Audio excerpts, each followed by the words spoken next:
this is going to be exciting. Even though my guest and myself are both in the States, we're both from somewhere else at the same time. So, Wael, welcome to the Leader Who Cares series. Well, thank you very much, Mark. I'm very happy to be here. Well, we're excited to have you here, and I think people will find that you really are a leader who cares, and that's why you're here. So, best way to start, as we always say, is if you could briefly introduce yourself. Now, asterisk, which I have to tell on steroids to men mostly, is it doesn't start with your job or your work or whatnot. It starts with who are you, where are you from originally, where you are now, family, whatever you want to talk about, siblings. And also sometimes anything that you've never told anybody and you want to reveal to the world now, that always becomes super interesting sometimes too. But share who you are. Absolutely, Mark. Thank you for the opportunity. Again, my name is Wael Doukmak. It's spelled W-A-E-L. I like to always tell people you can think of it as the two initial. And there's a quick story about that. When I was going to University of Georgia, I had a neighbor, bless her heart, I don't know where she is now, an older lady, and she would get my mail, and my mail clearly has a label that says W-A-E-L. But she would put a note on my door and say Y-L, the two initials, Y period dot L dot, come collect your mail. You have something that I kept for you. So now I find it easier to introduce myself with the two initials YL because that's how my name is pronounced, more or less. It's good to know. It's good to know. I was born in Damascus, Syria, in 1961. And I came to the US when I was about 27 years old in 88.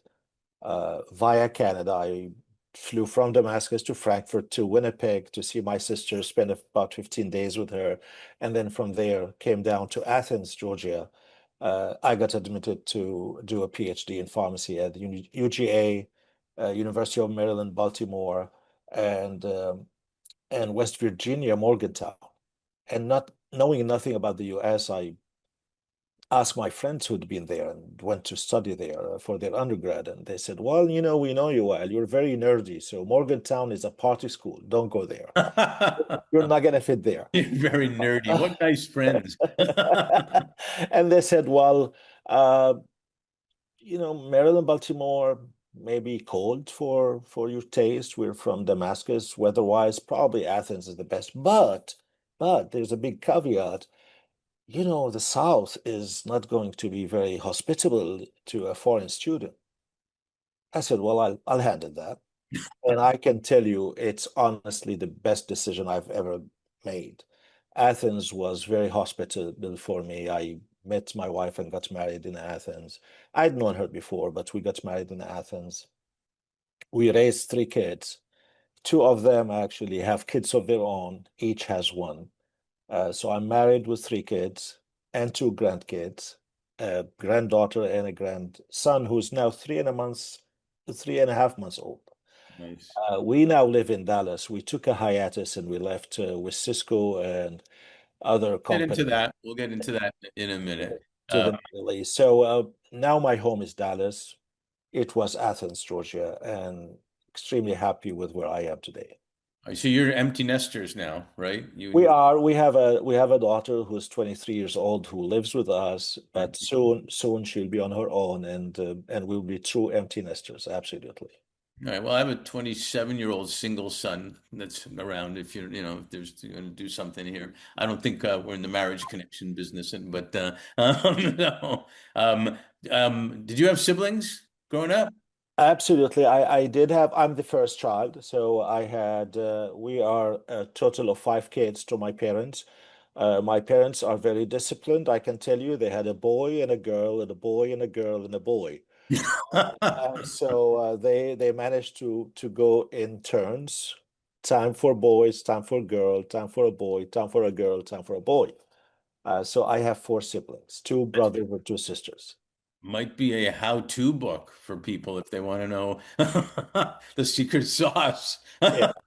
Well, that reminds me of one thing I don't speak about, but I don't mind actually sharing with people who listen to this. It was not unusual for women or girls to get married young. So my mom was a teenager when she got married. So the age difference between me and my mom is not that big, and it's almost equal to the age difference between myself and my youngest sibling. Hmm. So I say that because I grew up looking up to my mom. Not maybe looking up is not necessarily the accurate word, but looking at my mom as an older sibling, as a friend. Hmm. So that reflected on how I bond with my mom. We talk as certainly not as peers. I mean, I do know she's my mom, but we have a different kind of relationship.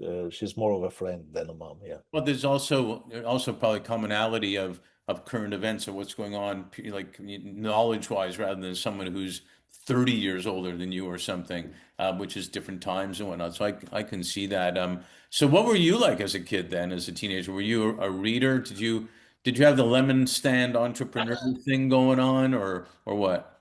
Well, I like to think I was entrepreneurial. That's a fun word. That's a buzzword. That's a cool word to use. But honestly, I had no idea what entrepreneurship was. Then maybe I saw it around me, but did I recognize it? But certainly a reader. I would say a reader and a curious reader. I think I developed a sense of curiosity from an early age, and it could be because as you know, I was fascinated by words and stories, and that came maybe from the fact that, and I have a picture to prove it. My dad is a pharmacist. He would take me to his pharmacy. I was his first son, and he was happy, I think, for whatever reason. He would take me with him when I was old enough to walk, or and I would sit, with him in his pharmacy, and I would see how he's conducting his business. But next door, and his business in a Damascus, a pharmacist is like a counselor to the neighborhood. People come and tell them their stories, and he had that uh, desire and talent, I think, in advising and counseling people. I would see that growing up. But next door to the pharmacy, there was a small bookstore. And I would literally, from when I started being able to read, I would literally go next door and pick up children magazines and books and sit down and read. And my parents even tell me that when I would be in the car, we were going to a picnic or going to our summer home or going places, I would be sitting and looking out the window and reading out loud the names on the shops and the signs and the billboards, and my mom always reminds me of that, and sometimes she hints that that was annoying. But and also I think that developed that sense of, I said, curiosity, which I truly believe I am curious, but I developed a desire to always having something new, learning something new. And new to me is not like trendy and cool. No, I wasn't necessarily fascinated by that. It's something that is to me new. So I was always open to, you hear the cliche of a young boy, like, or a young child as a sponge. You absorb a lot of things. But literally, I felt like I was a sponge, It's true. thirsty for, taking in things that are new. And to me, to this date, I think that I'm always looking out and looking for things that I can take in, learn, and then take in and add to the big picture that I seem to always be building. It's like a puzzle that never ends. I don't know how many pieces in the puzzle, but I think there's always room for a new piece, whether it's a new tool or a new insight or a new article or a new learning of some sort. So. You're not reading signs out loud anymore, are you? Um, I hope not. Nobody is telling me that. So Okay, that's good. yeah. I know your father probably had an influence on this, and like you said, your education, you got, computer science and around pharmaceuticals, Damascus University, Georgia Tech, and all that. Is that what you were envisioning when you went? I mean, you went to computer science first, and then that. What were you looking ahead for, or did you know? Well, I think I was looking ahead to continue that journey of acquisition of newness, of novelty. I don't think it was crystal clear or crisp at an early age. Mhm. However, there's a common thread of that what's out there to be learned, what's out there to be discovered. So that really kind of influenced on a big scale, on an umbrella, if you will, or on a bigger scale. Hmm.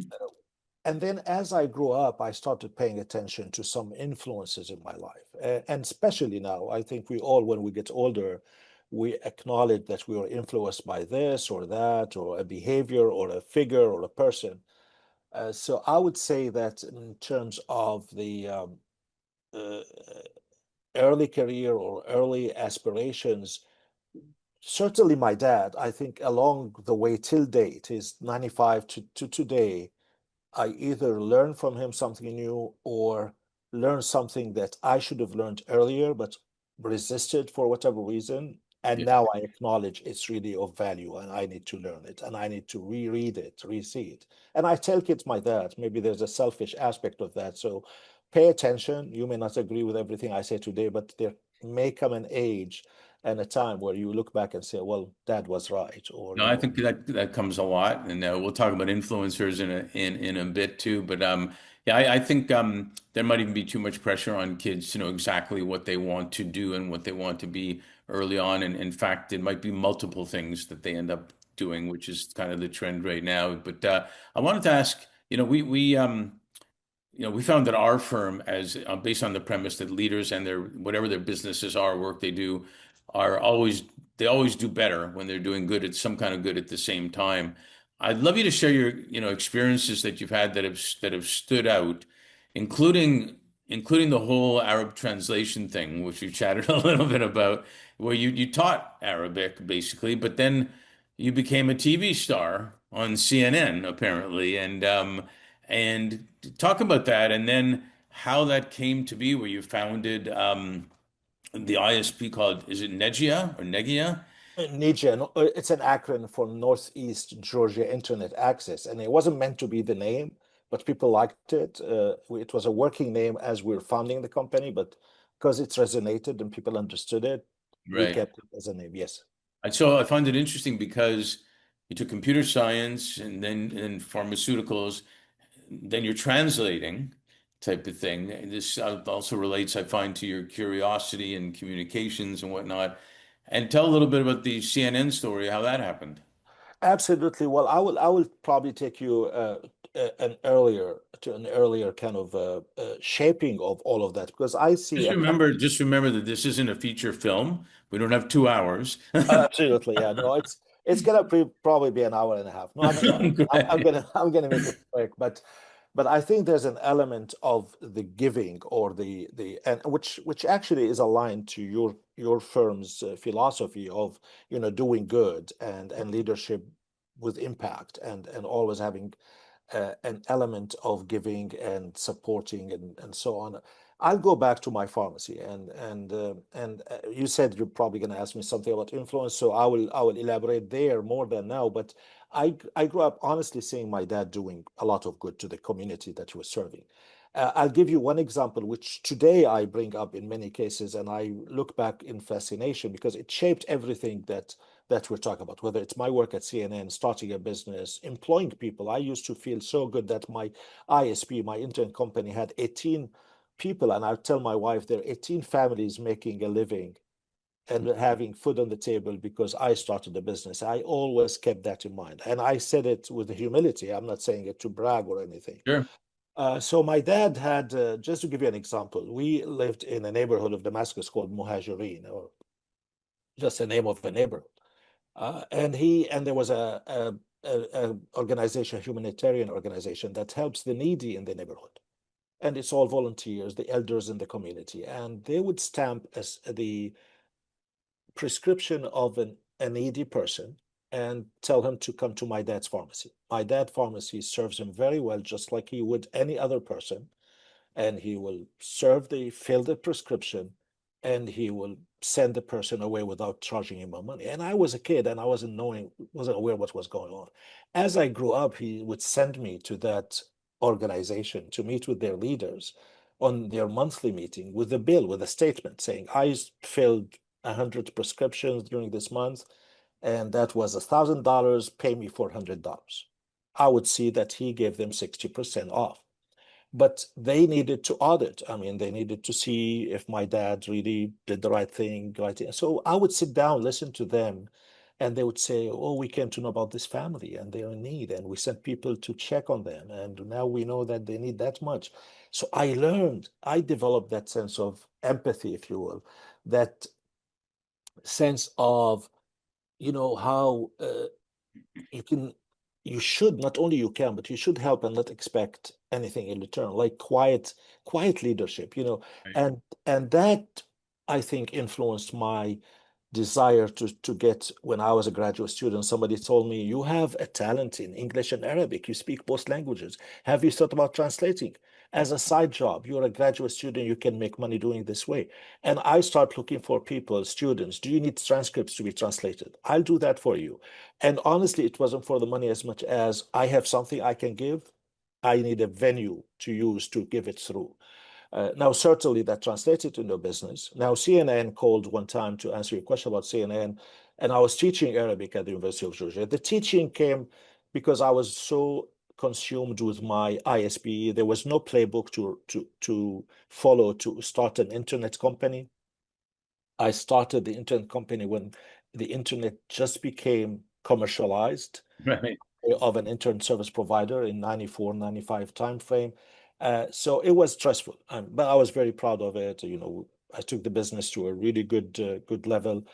And there was an opportunity for an adjunct professor to teach Arabic. And I was approached and I told, yeah, it would be good to take time off my daily work and the stress of work and go and teach. And to me, that was not a chore, not a work. It was like a relief.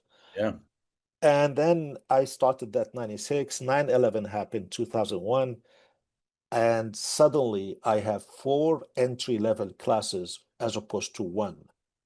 So I got busier. One time I was in 2003, I was teaching. I went to my office and I see that I had about 11, actually not about, exactly 11 missed calls. I still remember that. And I said, "Who's calling me from a 404 number?" We're 706 in Athens, 404 in Atlanta. So I pick up the phone, I call him back. I said, "Well, I'm sorry, I was teaching a class. I don't take my phone with me. I leave it in the office. But somebody during that 1 hour called me 11 times. Who is this?" And the operator said, "Oh, we know because she told us if you call back, we need to pass the call straight to a lady who was the chief editor of uh, Arab Affairs at CNN. And she said the Iraq war is about to start, and we need urgently an interpreter for Arabic." And every agency we called referred us back to you. They said, "In your backyard, you have Wael. He's a great translator." I said, "But they told you he's a great translator, not a great interpreter. I've never done interpreting before." And this is honestly a true story. And she said, but we need to talk to you because everybody is recommending you." I said, "Listen, I have a business. I'll come, I'll see what you need, I'll look for somebody, and I'll fill that position for you. I'll bill you as a business." That's all what my intention was. In that year, I was running an internet company. I was running my translation business. I was attending a leadership course called Lead Athens. I was a member of the Chamber of Commerce. I had so many things on my plate, and I went to look for a business opportunity to hire somebody and place them at CNN. So I walk into the studio, they give me a script by Osama bin Laden, they give me Al Jazeera newscast live, and I go and I do it simultaneously. And I walk out and they have a piece of paper and they say, "Well, you sign here. It's you. We don't need anybody else." Well, I think I was motivated by uh, how I would put that. I think I was motivated by that desire to help. I Right. saw somebody in need. I saw a big event that's going to unfold. And I honestly, truly believe that training, subconscious training in giving and, you know, attending to somebody who shows you that they're in need, that is why I accepted. But I then continued when I saw the impact. I saw that message. So I wasn't on the war zone. I was in the studio in CNN, but I was carrying a message. Right. The decapitation strike is when they called on me for my very first on the air assignment. I did one for a producer before, so I had the luxury of going and repeating myself and correcting mistakes. But the first one live, it was when Saddam Hussein came back after on TV with thick glasses after the decapitation strike. And first thing he did, he started reading old Arabic poetry. And to an interpreter, how good they are, that's a nightmare because you cannot interpret simultaneous on the spot poetry. So I had to pause and I said, well, he is reading from old poetry, something to suggest that he's defiant, he's not gonna relent, he's gonna do this, and that. And then I went on and I said, well, this message needs to be delivered on both sides. And I think I started with that desire to give, but stayed with the impact that I was hoping I could create. Yeah, I think it does impact. And I think it brings people together, whether they agree or disagree. Oh, absolutely. Yeah. Real information and belonging and whatever you want to call it. So yeah, I found that fascinating actually. And language shouldn't get in the way of people communicating, if that makes sense. There should, it's just words, not just words.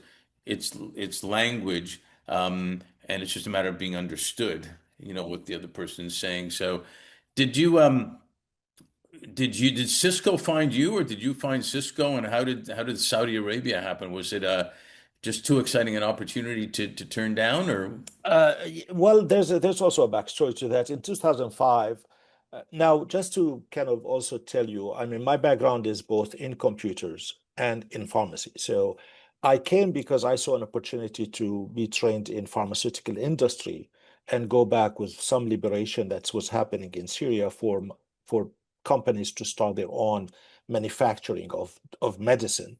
I Mhm. said, well, that would be nice if I can be trained on that. And my dad is upper middle class. He has some money. We can start a pharmaceutical company and grow. But I also had an undergrad in computers, so I also saw that there's the internet happening. So I pivoted a little bit. Well, in 2005, my father-in-law passed away, and he's a figure and is a figure to my wife and to the community. He's a professor, graduate from Johns Hopkins, a radiologist. He's a big man and he created a lot of vacuum, and that was not going well with my wife. And she said, well, I need to be closer to Syria. Syria was not a possibility for us. We didn't want to go back for many reasons. So I have connections in Saudi. My sister lives there, and I have friends there. So I went on an exploratory trip, if you will, voyage, and I said, I don't know how to get employed, so it has to be starting another business in Saudi because that up to that point I'd never worked for anybody in a meaningful way. Of course, I worked as an adjunct for the university, but business-wise, I was Yeah. on top of my own business. So I went, and as I was doing due diligence, my idea was the vision and the telecom liberation of the market, and that's an area I'm comfortable with. I stayed within that ecosystem. I did some due diligence. One of the companies I visited was Cisco, who was led by an old friend from uh, uh, uh, the time of my computer work when I did some programming. He was leading Cisco. He's a Saudi guy, very nice guy. And I met with him, and he sent somebody to call me back after the meeting. And he said, well, his name is Bedr. He said, Bedr understands that you are here to start your own business, but he's making you an offer to not take risk with your own money and start a business. Give us only 18 months of your time because your talent is aligned to what Cisco in San Jose is trying to do, which is to work with the telecom operators on transformation. And he knew how to present a value proposition. I said, why would I risk a year and a half? They're asking for is a year and a half of my time, and I will get to know more about the market to where if I decide to do something on my own, it will be a more informed decisions than otherwise. So I think we found each other. It was, a pivot in the due diligence journey I was taking to where I accepted to be hired by Cisco, and I was hired. I really enjoyed it. And there was a lot of impact because it was part of that transformation in the country. Yeah, Sounds like we call an omni-win, where Cisco won and you won at the same time. absolutely. And Cisco had at the time this Bedr, his name is, had with John Chambers agreed on a vision for Saudi that's aligned to the Vision 2020. and they called it ACE, ACE, achieve a billion. So certainly a high goal for the country to sell Cisco gear, connect the kingdom, a lot of connectivity, and E, enjoy the ride. I embrace that. I like that. I said, if I can be part of that, why not? And now we're up to Saudi 29, Saudi 2030, and Saudi 2034. Absolutely. Bigger, better, and whatnot. From technology to ski resorts to ice hockey to you name it, it's Absolutely. happening. It's happening over there. You know the fourth industrial revolution has been talked about it being AI technologies, no doubt. And the interesting thing is the fifth is being talked about as humanity. Um, and, and and and we focus a lot on the intersection of talent and tech and impact also. Um, you continued on to Doha after to join Ooredoo, is how you pronounce it? It's Ooredoo, correct, Ooredoo yes. in Qatar. And Qatar has an interesting history too to go to. But I found it fascinating. Maybe you can share a little bit on that. They're also thinking big time mega projects over there, and I found it. I guess it must have been, you tell me, a challenge to capitalize on the opportunity that they were presenting to be seen as a leader in the world and positive, hopefully, for the people in Qatar. How did you look at it? And obviously, why did you go there? Absolutely. So I actually was just about ready to leave Saudi when I left Cisco. Then Cisco partner data consult came. That's before Ooredoo, right before Ooredoo, and said the board came and said we're struggling. Everybody says talk to Wael. We need a leader to turn it around. So I took that job as an interim, and still in my mind I needed to go back to the U.S. And my wife was happy with that also, and so that was our plan. So I quadrupled data consult. I did what I was asked to do. Things went very well. And as I was leaving, I went to Mecca to do the pilgrimage, the minor pilgrimage, just the optional one. And in my mind, I'm bidding farewell to this part of the world. I'm going back to the US. I get a phone call by a headhunter from Ooredoo. It used to be called Qatar Telecom, QTEL. Uh, and I was told that they need somebody who really fits my profile in transformation. Remember, at Cisco, I was advising telecom operator to transform Right. and be ready and aligned to the vision of the country. He really presented it very, very well. And I said, here in a place where I consider blessed and godly, and I get this phone call, so I need to give it serious consideration. There must be a reason, right? There in my mind, I think the stars were aligned in a certain direction, and I said, "Well, I will oblige." He said, "All we're asking is you come and meet with the leadership at Ooredoo, at QTEL." So I went and I did sit down with them. See, I have my own reading of Qatar, as you put it. They want to be the leader, all of that. I mean, all of the Qatar's leadership is very intentional. I think they really know what they wanted. I think they acknowledge they're a small piece of land, but they want an impact that would have some competitive advantages that will always be there for them. And every country would look for something like that, whether big or small. So I think they went on that and they developed a vision. They had a purpose, not only words. I mean, I could see that there's some action behind that. And at the same time, I think what was happening, not only in Qatar, but also everywhere, I think the telecom operator space, which I was familiar and still I'm familiar with, was suffering from deregulation, competition by new licenses being issued. The OTT players, remember at that time, WhatsApp was new, Facebook was almost new. All those over-the-top players are eating their telecom operators' lunch. Right. So I think, and then in that year, Qatar was bidding and later quickly won the FIFA 2022. So I think there was an alignment between many drivers to drive towards some outcome. So I found that to be from the impact side, this is excellent. I mean, I'm given this opportunity of three things aligning towards that outcome, why not play a role in that outcome? So that's how I ended up in Qatar. And I did take care of the infrastructure projects, that were in service to those three things, competing with the on a telecom side, realizing the vision and preparing the country for the 2022.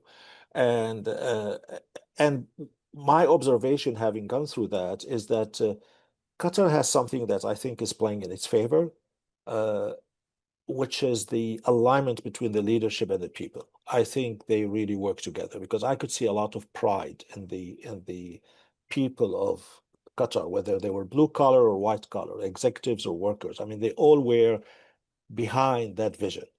Uh, Now, if you ask me from afar, I still believe the GCC, the biggest economy, is Saudi.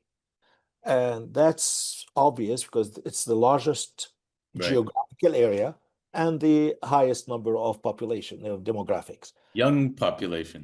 and young. And there is a clear middle class, and middle class both in middle class and in SMB, in small and medium-sized businesses. Yeah.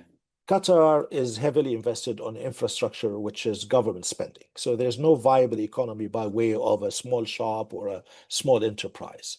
Money has to come from the government, and they're trying to change that. But my experience, all in all, in Qatar was really a good one, and a lot of lessons or observations that I made here. So did you get tickets to the World Cup? I did not stay till the World Cup. You probably already agree with the statement I'll make. I am a starter. I'm fascinated by the beginnings of things. When things mature, I want to find the new thing to move on to. And 6.5 years is longer than I thought I'd stay in Now, Qatar. you don't do that with kids, right? Just make the kid and then um Well, you're being a little bit more courteous, because somebody asked me when I said that. He said, "How about married life? I mean, do you get bored and move on to another wife?" I said, "No, that is an exception that I'm happy with." yes, the good move there, especially since we're recording this. Absolutely, and I'm sure my wife, if she knows about that, she's gonna listen to that. So, couple more questions here, because in LA we always say leave them wanting more so we can do a sequel. So, but AI is growing like probably faster than anybody ever thought, that type of thing. And discussions are on again, as with every technology, about how's it going to affect the human element, how's it going to affect people. Mhm, And there's going to be, like anything, significant positive stuff, and there'll be some crappy stuff, and then there'll be a few evil people that'll probably try to do crazy stuff. But mhm. that always happens. Share a little bit on your return to the US. What you're doing now, how you view AI, impacting the things that you're seeing, and are we getting back to your root of translation? Were you back at the beginning? Sure. So think of it this way. I like to think of it this way. I spent most of my US life in a small town, but very lovely, charming town, Athens, Georgia. Then I went to a very hustle and bustle Gulf, GCC, whether it's Riyadh because it was a big city, or my trips to Dubai or Qatar. It was a lot of activity that we were not used to in Athens, Georgia. So when I opted to come back to and remember when I was working in the Gulf, it was mega projects, big things. Mm. I like to think that now, like I'm back to my creative, uh, or human roots, if you will. I mean, I mean by that, a humanly reasonable route.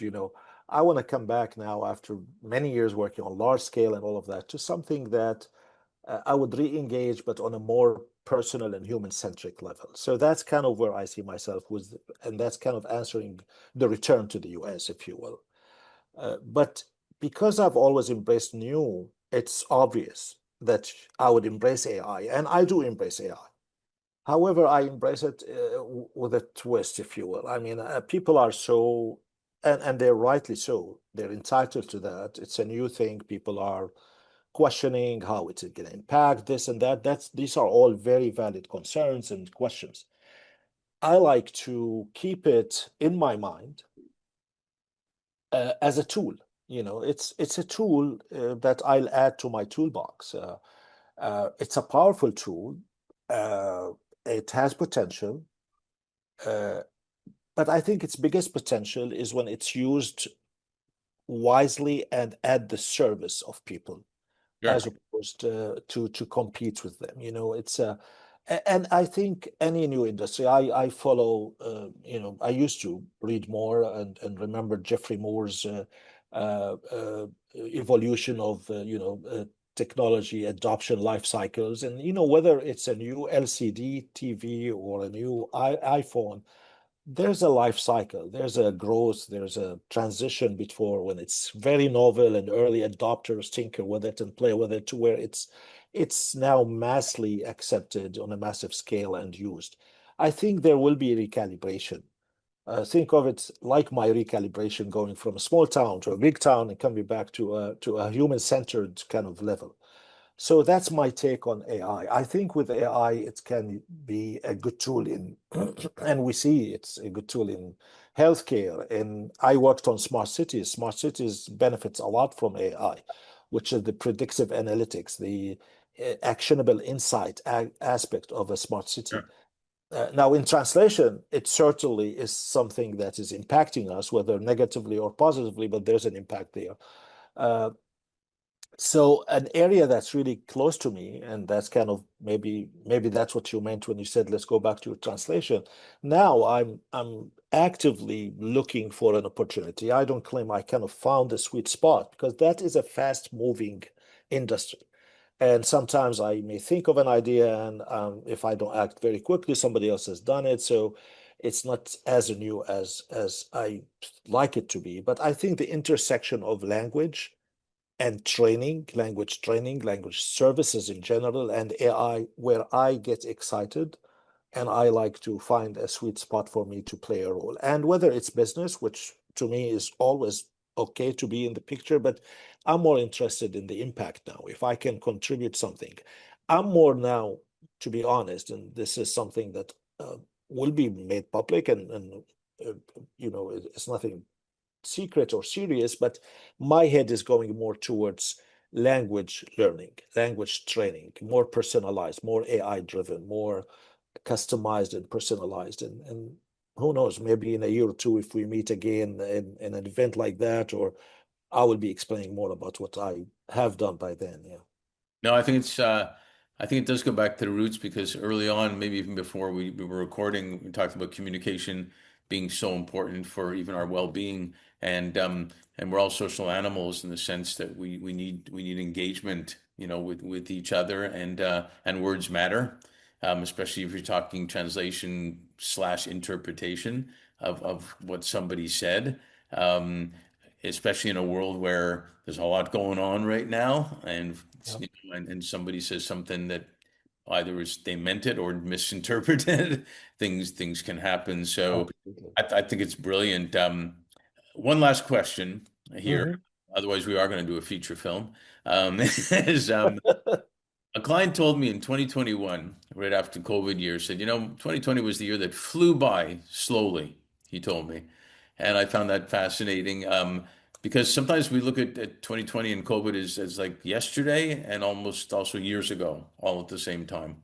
It's kind of like and now we're in the last half of 2025, and it seems, as usual, that time has flown by, but COVID still seems to be there.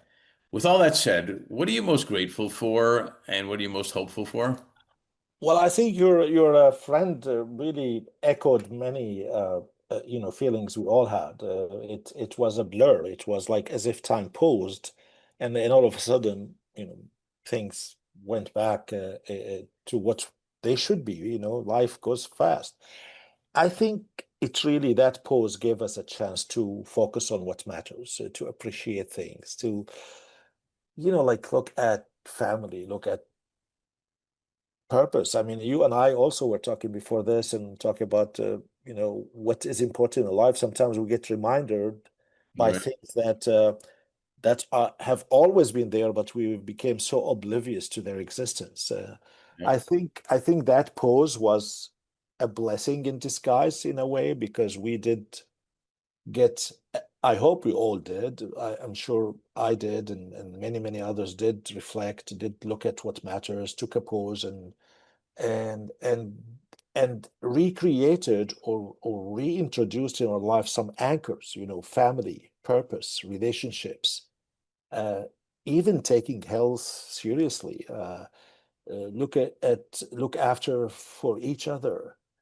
So I think that is how I look at that. What I'm looking ahead for is,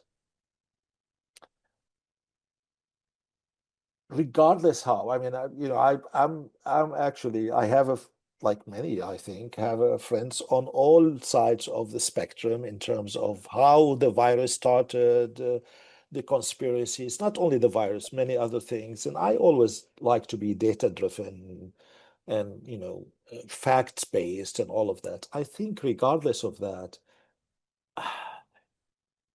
I think the 2020 taught us to be more intentional, because remember, take an example. I'm sitting here, I'm looking out to my backyard. We have an alley in Dallas. You come back to your house from an alley, not the front. Mhm. We used to get so intentional. We used to get our grocery delivered and put on a staging, like triaging. You put it here, we wash it outside. So I think that intentional approach, while it was exaggerated then, I think there's nothing wrong with keeping some elements of that intentionality in our life today to reintroduce some anchors that we need. Again, those purpose, integrity, human relationships. Yep. So I'm looking forward that with 2025 bringing us technology, as the many years to come will always bring, to tie it back to our earlier discussion, maybe the AI, maybe the technology that we're uncovering and creating, coupling it to that recent experience of 2020 and say, how can we now harness this technology? How can we use it to reinforce the lessons learned from that? I don't know if that's too much to ask, but that's kind of my hope for going forward and for 2025. No, thank you. No, it's a good hope, and I think like I said, there's always going to be good and there's going to be bad, but I think AI is going to do a tremendous impact, I believe, on healthcare, and information and for doctors and stuff. But at the end of the day, our heart and soul, our thriving is based on the human connection, and uh, Absolutely. and what Maya Angelou always said. One of my favorite quotes is, most people, what people remember the most is how you made them feel, and Absolutely. and so, well, I'm grateful that I have a new friend. That's a Well, good. thank you. Same here. Absolutely. I'm grateful because you are a leader who cares, and an interesting one, no doubt, as well. And I'm also hopeful for the same reason. So thanks for that. Thanks for sharing this, and I guess we might have to have a sequel. So I I'm appreciate it. I'm happy, and honestly, I'm very happy that we met and we know each other, and now we call ourselves friends. Absolutely, and that's a good way to conclude this. So thanks for participating. Thank you. Thank you for listening to the Brand Called You videocast and podcast, a platform that brings you knowledge, experience, and wisdom of hundreds of successful individuals from around the world. Do visit our website www.tbcy.in to watch and listen to the stories of many more individuals. You can also follow us on YouTube, Facebook, Instagram, and Twitter. Just search for the Brand Called You.